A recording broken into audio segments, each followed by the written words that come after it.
കാലാവസ്ഥാ മുന്നറിയിപ്പിനുള്ള mobile broadcasting system alert കേരളത്തിലും തുടങ്ങുന്നു. മലപ്പുറം, കോഴിക്കോട്, വയനാട്, കണ്ണൂർ, കാസർഗോഡ് ജില്ലകളിൽ ഔദ്യോഗികമായി നടപ്പിലാക്കാൻ തുടങ്ങി. ഇതിലൂടെ ദുരന്ത നിവാരണ അതോറിറ്റിയുടെ മുന്നറിയിപ്പ് ഒരേ സമയം എല്ലാവർക്കും ലഭ്യമാകും. ദേവൻ MP വിവരങ്ങളുമായി ചേരുകയാണ്. ദേവൻ, എന്തായാലും ഏറെ സഹായകരമായിട്ടുള്ള ഒരു ആപ്പ് തന്നെയാണ് ഇത്തരത്തിൽ ഈ ഒരു കാലവർഷമൊക്കെ ഇത്തരത്തിൽ കനക്കുന്ന ഒരു സാഹചര്യത്തിൽ. അപ്പോൾ എന്താണ് ഇതിലൂടെ നമുക്ക് അറിയാൻ സാധിക്കുന്നത്? സ്വാതി, തീർച്ചയായും ജനങ്ങൾക്ക് ഏറ്റവും അധികം ഉപകാരപ്രദമാകുന്ന ഒരു പദ്ധതി അല്ലെങ്കിൽ ഒരു സംവിധാനം എന്ന് തന്നെ പറയേണ്ടി വരും. പ്രത്യേകിച്ചും ഇപ്പോൾ കേരളത്തിൽ മൺസൂൺ കാലവർഷമാണ്. ഇനിയുള്ള ദിവസങ്ങളിലെല്ലാം തന്നെ ശക്തമായൊരു മഴ കേരളത്തിൽ ലഭിക്കാൻ സാധ്യതയുണ്ട്.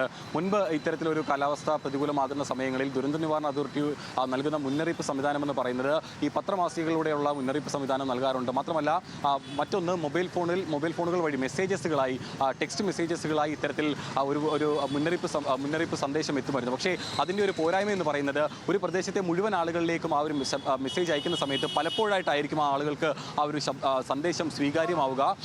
അത് ഈ പറയുന്ന പോലെ തന്നെ കാലാവസ്ഥ ഇപ്പോൾ ഒരു 3 മണിക്കൂറത്തേക്കുള്ള ഒരു കാലാവസ്ഥ മുന്നറിയിപ്പാണ് നൽകുന്നതെങ്കിൽ പലപ്പോഴും ആ ഒരു സന്ദേശം എല്ലാവരിലേക്ക് എത്തുമ്പോൾ ആ ഒരു സമയം തന്നെ കഴിച്ചിട്ടുണ്ടായിരിക്കും. അങ്ങനെയാണ് ഒരു പുതിയ സാങ്കേതികവിദ്യ ഇതിനായി രൂപകൽപ്പന ചെയ്യണം എന്നുള്ളൊരു കാര്യം ദുരന്ത നിവാരണ അതോറിറ്റി തീരുമാനിക്കുന്നത്. അങ്ങനെ കേരളത്തിലാണ് ഇത് ദേശീയ ദുരന്ത നിവാരണ അതോറിറ്റിയുടെ പദ്ധതിയാണെങ്കിൽ കൂടിയും കേരളത്തിലാണ് ഇത് ആദ്യമായി പരീക്ഷിക്കുകയും 2018 തന്നെ ഇതിൻ്റെ ഏകദേശ രൂപരേഖ വരുത്തുകയും ചെയ്തിട്ടുണ്ടായിരുന്നു. പക്ഷേ പിന്നീട് അത് രാജ്യത്ത് വ്യാപകമായി നടപ്പിലാക്കാൻ സ്വീകരിക്കുകയും അങ്ങനെ ഈ മെയ് മാസം തുടക്കത്തോടുകൂടി തന്നെ രാജ്യത്ത് മുഴുവൻ ഈ ഒരു സംവിധാനം ആരംഭിക്കുകയും ചെയ്തിട്ടുണ്ടായിരുന്നു. പക്ഷേ തെരഞ്ഞെടുപ്പും പെരുമാറ്റച്ചട്ട കാര്യങ്ങളുമെല്ലാം തന്നെ നിലനിന്നിരുന്നാൽ സംസ്ഥാനത്ത് ഒരു ഔദ്യോഗിക ഉദ്ഘാടനം എന്നുള്ള രീതിയിൽ അക്കാര്യം തുടങ്ങിയിട്ടില്ലായിരുന്നു. അങ്ങനെ ഇന്നിപ്പോൾ കാലവർഷം ശക്തമാകുന്ന സാഹചര്യമാണ്. പ്രത്യേകിച്ചും വടക്കൻ ജില്ലകളിലെല്ലാം തന്നെ അടുത്ത മണിക്കൂറുകളെല്ലാം തന്നെ വലിയ രീതിയിൽ മഴ ലഭിക്കുമെന്നുള്ളൊരു മുന്നറിയിപ്പ് കാലാവസ്ഥാ വകുപ്പിൻ്റെതായി വന്നിട്ടുണ്ട്.